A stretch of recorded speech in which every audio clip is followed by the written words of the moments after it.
Okay, well, congratulations on becoming a WoVo member. You now have access to using the new WoVo audio player on your site.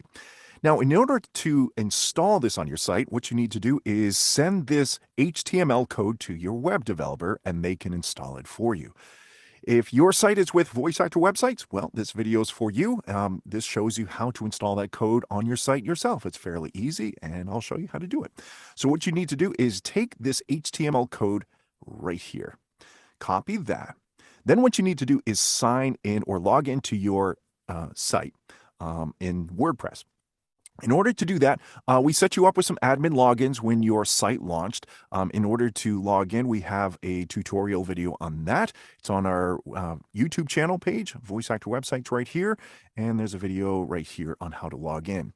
Once you are logged in, it's going to take you to this dashboard area on your site. You're going to see the menu bar on the left with these items here. Just click on Pages, and then this page will pop up. Just scroll down to where you see your home page, or whatever page your demos are on. Click into that.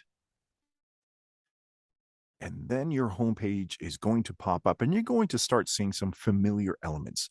So your name and title will be here. On this particular template, this is where the demos are. Anytime you want to edit a particular item on your site, you'll hover over it and this green box pops up.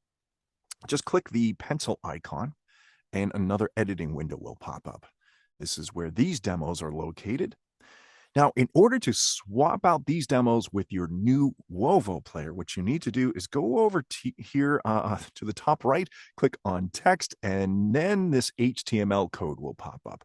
What you need to do is swap this out with the HTML code you got from the WoVo site. So just remove that text, paste the other code in there, save changes, close out the window.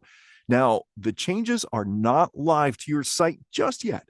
In order to do that, you need to click the update button here, right here, or you can preview changes, but there will be a blue update button at the top right part of the page. Once you hit that, then those changes will go live to your site. And that's how you install the WoVo demo player onto your site. Hope that helps.